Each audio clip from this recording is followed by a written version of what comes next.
Hello everyone. Our second expert is a dynamic lady who is playing an equally important role in academics as well as sports. We have with us Dr. Mrs. Neeta Tatke, who is the head of psychology department and vice principal at DG Ruparel College in Mumbai. She is also one of the directors and technical committee chairperson at Vishwa Malkham Federation. Over 4 decades, Dr. Tatke has contributed immensely to the Malkham by participating in various competitions, demonstrations, coaching camps, handling different administrative roles not only in India but also in various parts of the world. With her academic excellence, especially in psychology field, she has also a lot of articles both on mental fitness and Malkham to her credit. And I feel privileged as I know her personally too. So welcome ma'am. Today she will be sharing some details about her PhD research on Malkham. Welcome, ma'am. I wish you a happy International Malkham Day. Thank you, Apurva. And I'm not ma'am for you, it's Neeta Tai. So let's get straight to your research topic.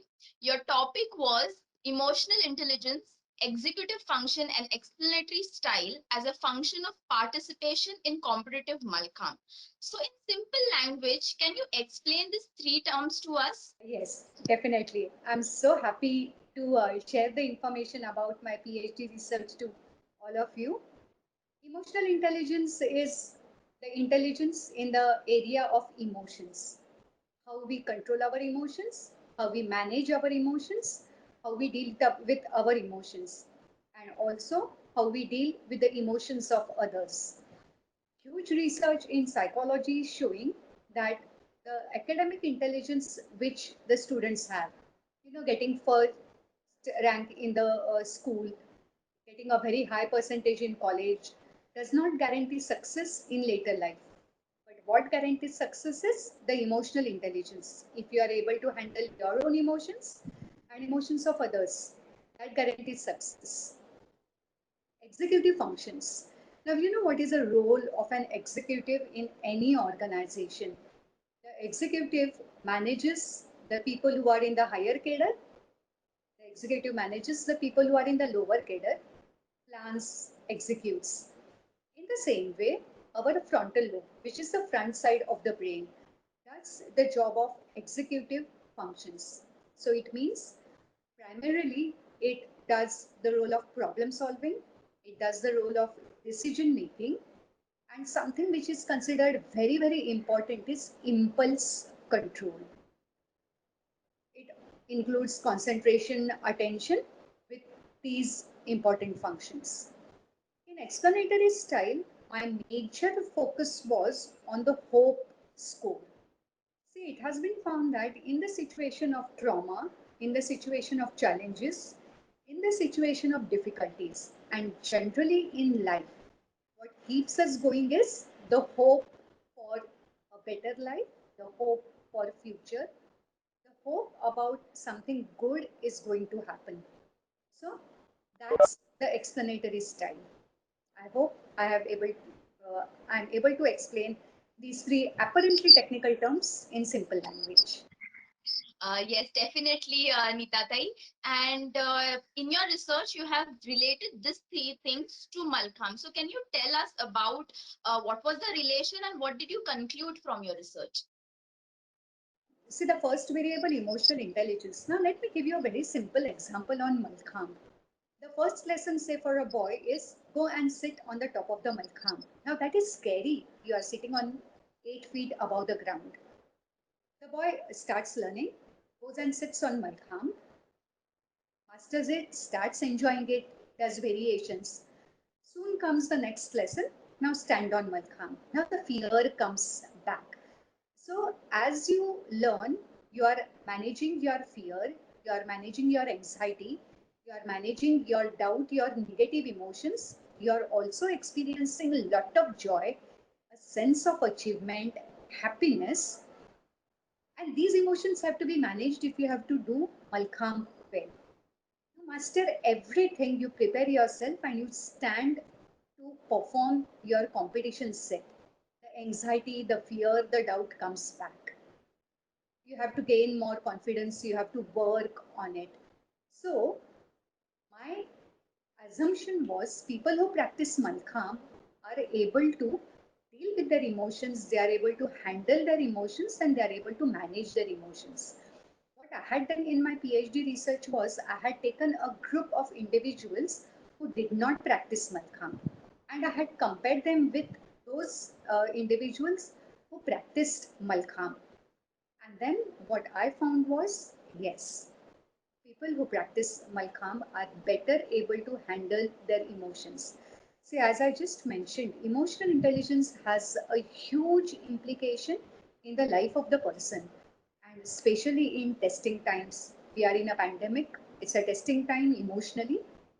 In other times when people just get angry, people just get worked up, people just get over anxious, handling emotions comes as a major lesson. Doing Malkham, you learn it very well. Problem solving, decision making are two very important aspects of our day to day life. Be it a very small decision, what dress I want to wear today, up to decisions about careers, decisions about other factors in our life. And it has been seen, my research very clearly showed that the decision making ability improves, that is, a quicker decision is taken, a better decision is taken, and a decision which requires relatively less efforts but gives maximum productivity. That skill develops. So again, what we find is Malkham has huge physical benefits, but this is one very important benefit of Malkham. That is, your problem solving and your decision making skills improve. Now, obviously, the question comes why they improve and how this improvement happens because of Malkham. They improve because the planning betters. The हम कहते हैं ना एक ऐसे नजर होती है. So an eye for finding out what is the right thing, an eye for doing away with errors, it is better in Malkham players. So the planning skill works in. And again, I'm sure Apurva, you as a Chhatrapati Award winner, and all those who are practicing Malkham, they know you have to definitely plan in Malkham. And initially, that planning would be with efforts, but soon the planning starts automatically happening. You do so much of it automatically, mentally. So, obviously, a Malkham player will be better at these skills. In executive functions, one very important aspect which I had tested was impulse control. I'll share my screen to show you a simple, very interesting test which I took to study this impulse control factor. You will see on the screen the names of colors. Okay, now so you see color names blue, yellow, blue, red, blue, green, yellow, red. Now, if I'm reading this fast, it's so easy. But now ignore the word which is written. Read the color in which the word is written. Try reading it. So it is green, blue, yellow, green, red, yellow, blue, blue, yellow, green. And you will realize this reading is not fast. This reading is not automatic. So what you have to do is you have to inhibit, you have to prevent, you have to stop quickly saying of that word blue, and then say no, no, no, it's not blue, it's green. Oh, it's not yellow, but it's blue. So inhibit the automatic response and say the response which is asked for. Now that's a skill. You have to inhibit an impulse and you have to do the right thing. So this was a screen which was shared. It's a Stroop test. It is one of the neuropsychological tests which I had used.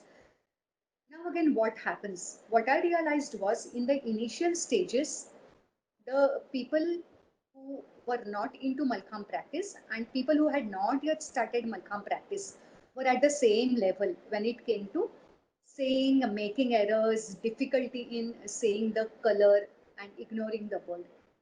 But as the students started practicing Malkham, and at the end of my PhD practice period, that is 1 year, what I found was Malkham players were much superior when it came to this troop task. So, it's a huge benefit. You are controlling your impulse and you are doing the right thing. In education, in psychology, a child has to be taught to control the impulses.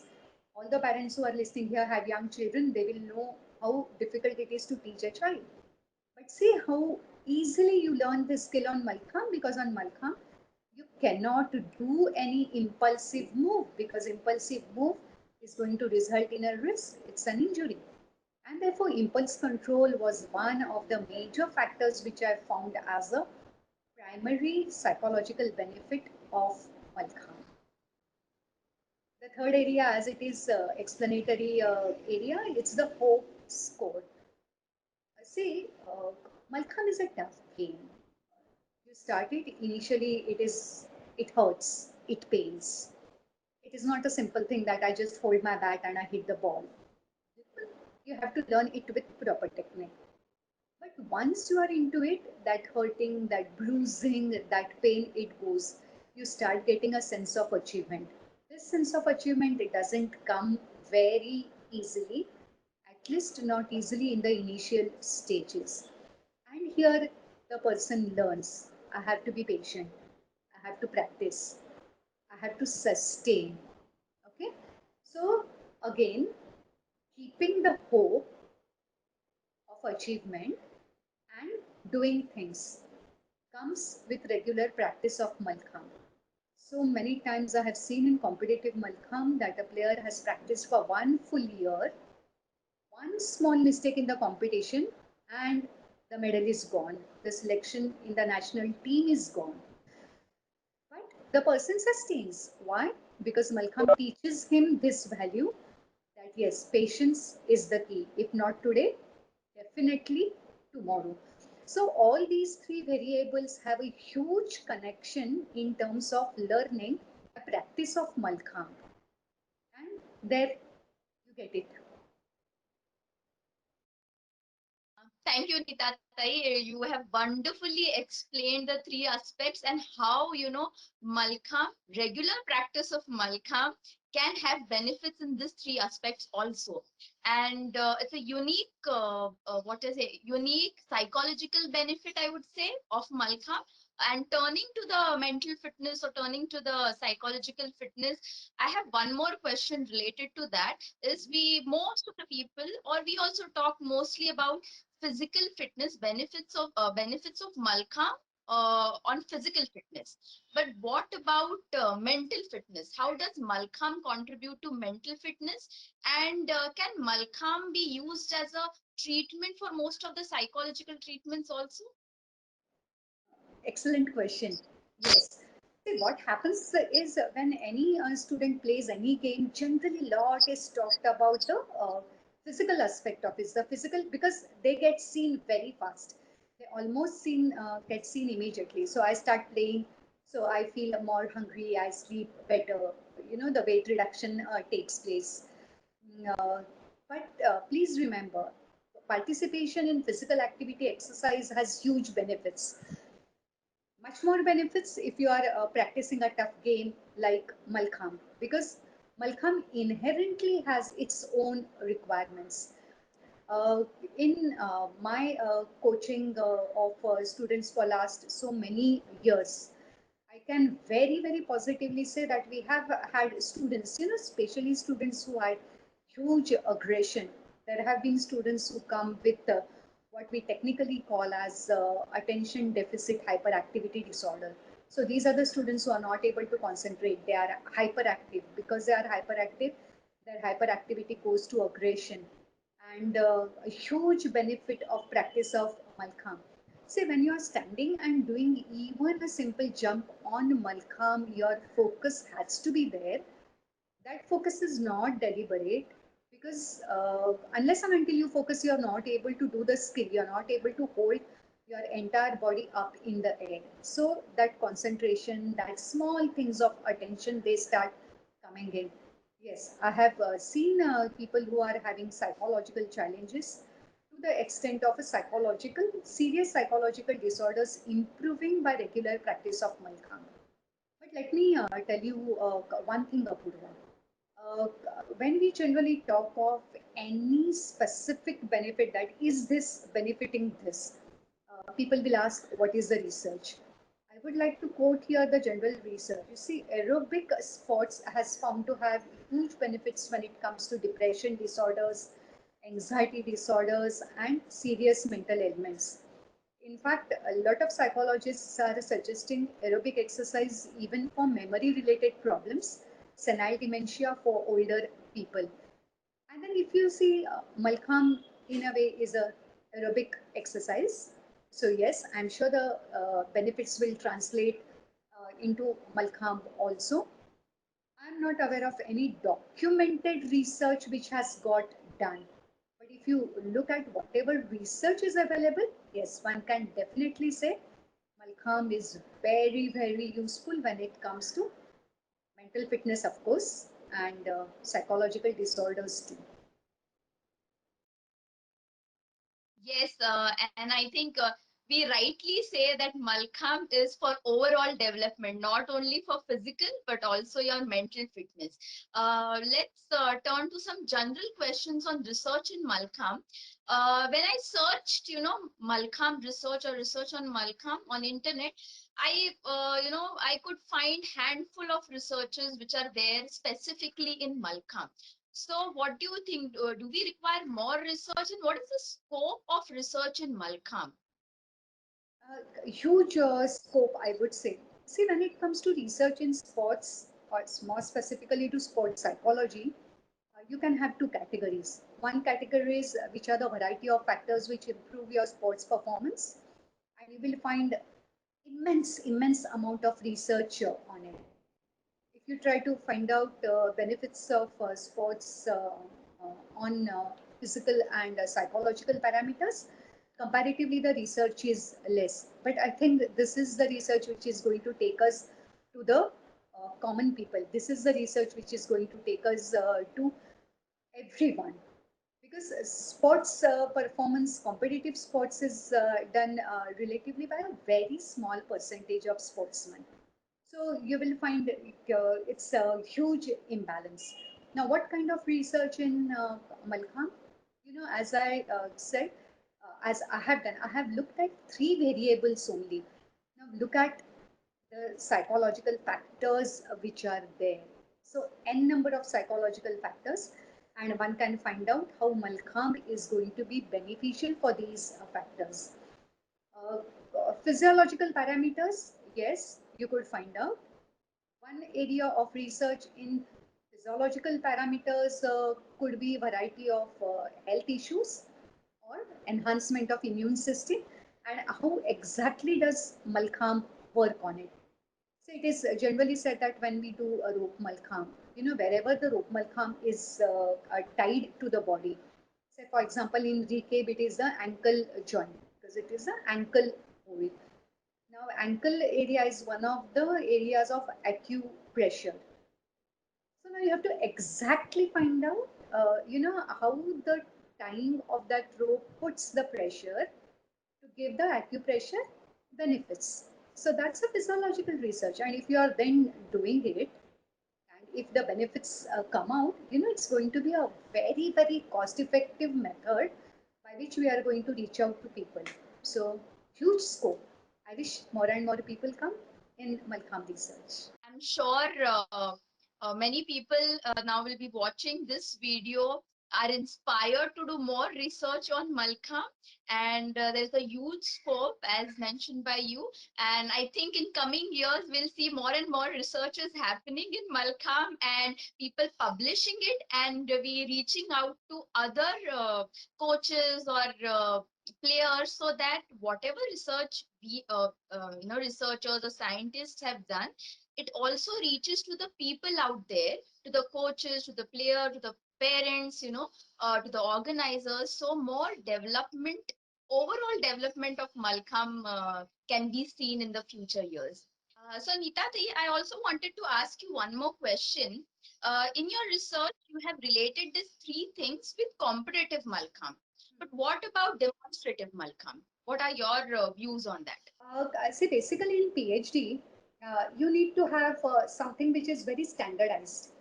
And in our Malkham system, competitive Malkham has a code of point. There is a system of teaching that you start with the basic, you start with the A part elements, then you move to the B part elements. So it's competitive Malkham. Personally, if you ask me, I wouldn't like to differentiate between uh, competitive Malkham and demonstrative Malkham and fitness Malkham, because the basic movements, the basic jumps are the same. You know, unless you master the basics, even in competitive Malkham, learning of risky elements is not a good thing to do, because it results in injuries. The benefits will reach out to everyone. You learn Malkham, then you express it in the competitive form, you express it in the demonstrative form, or you express it in terms of just a fitness sport. Going and sitting on the top of Malkham is emotionally, initially fearsome for all three categories. And therefore, the benefits of what I have found in my research will be for the one who practices Malkham, irrespective of what form of Malkham. So I think you meant we should be regular in practicing, whether we are practicing fit for competitive purpose or for demonstrative purpose. Absolutely. There's one more, many of the people say that girls should not do pole malkham. There are some disadvantages of that. What are your views on that? Whether girls should perform pole malkham or not? I think I'm one of the first players, the female who practiced on pole Malkham, because way back in 1970s when I started Malkham, I started on a cane because that time ropes were not there. It was a gradual process where canes were unavailable, and so we started practicing on rope. So I'm one of the first few girls who started doing the cane or rope malkham per se, and maybe the first one to do the pole malkham. Uh, our entire batch did it. In Samartha, then it was a practice to teach pole malkham to girls. Of course, it was not a hard practice of competitive set, because there was no pole competition for girls, which has got introduced quite recently. We did not experience any ill effects of it. But let me tell you, Apurva, one thing.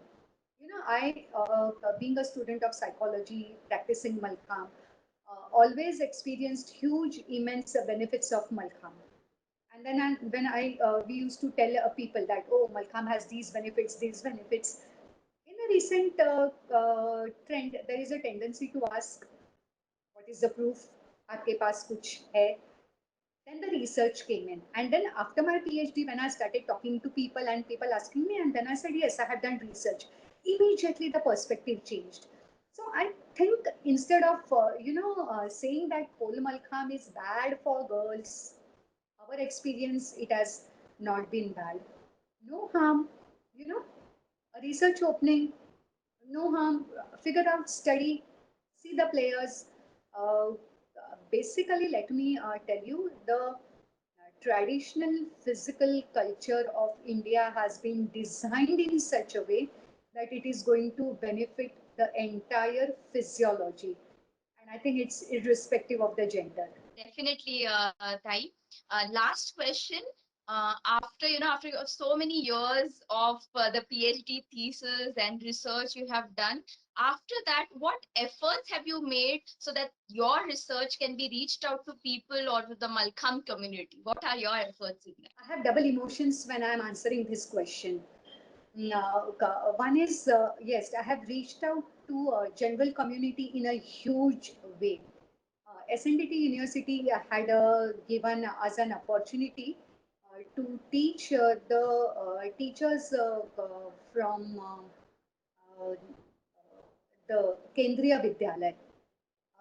So it was a 2 year program, and where batches of about 40, 50 teachers would come, and Deshpande sir would teach them Malkham. I would take sports psychology sessions. So it was for them a feel of Malkham, and yes, talking about the benefits of Malkham so that they could reach out. I have talked to parents, in the school meetings, to university teachers, to physical education teachers. Uh, yes, trying to reach out to the community is a huge effort which is getting done still. Uh, the little sad part of this is Malkham fraternity somehow did not show very keen interest in this. I haven't reason for it. Probably, our Malkham fraternity is so much focused on competitions that they will probably think of sports psychology only in terms of enhancement of performance. But let me tell you, if the Malkham coaches, if the Malkham organizers look at Malkham in terms of basic Malkham, you teach Malkham. Some students will go for competition and competitive Malkham. Others may not, but Malkham will benefit them. Once that approach starts coming in, I think my research will have much more implication for those who are attracted towards Malkham. Because unfortunately, what gets seen is, see, in a competition, one person is a gold medal winner. I know in our state championships, about 600, 700 people participate. How many will get selected for nationals? 48 will get selected for nationals. Others won't. Okay? Why should so many people practice Malkham? Maybe competition, yes, but that's a very small aspect of a sport. You should practice Malkham because it will give you huge benefits. Benefits in what? In your school education. Benefits in what? In your life skills. Benefits where? If there are any challenges, if there are any hardships, if there are any traumas, Malkham will serve as a protective factor. I had been to Germany, where the German Malkham Federation, Dr. Reinhard Bogel, he had told me that we want you to talk about your research to our children, our parents. And a special session was arranged by him where I presented my research. I was really very happy about it when people want to know, when people want to understand, and when people want to learn. So I hope the benefits of this research, many more research studies, will reach to a huge population. Thank you so much, Neeta Tai, for giving your valuable time and telling us. Here, I would like to acknowledge a few people. See, when I decided to choose the topic of Malkham as my research, yeah, it's a different topic. And generally, teachers, guides have a very comfort zone. And I'm really thankful. I would really like to acknowledge my guide, Dr. Mrinalini Purandare. I would also like to acknowledge Dr. Urvashi Shah because she was the one who uh, gave me the method. She's one of the topmost neuropsychologists in India. And when I had gone to meet her for some other work, and then she got to know I know Malcolm, then her reaction was wow. And then she talked about her research. She said, when an epilepsy patient comes to me, I keep the document. So in this way, at one point in time, I don't have 50 epileptic patients, but as they come, I keep the document and then I follow up. That gave me the seed because research on Malcolm is difficult. At the same time, you cannot get 100 people and then you study 100 people, you teach 100 people. That's a tough job. So yes, Urvashi Shah ma'am, I'm huge contribution of her, and of course my coach, my mentor Uday Deshpande sir and Samartha Vam Mandir for all support which they gave me. Tai, and it was a wonderful session. It was a wonderful talk with you, and more and more people got to know about the different aspects or different benefits which Malkham can provide. So thank you so much, everyone, and thank you, Neeta Tai, for giving this interview with me. Thank you so much.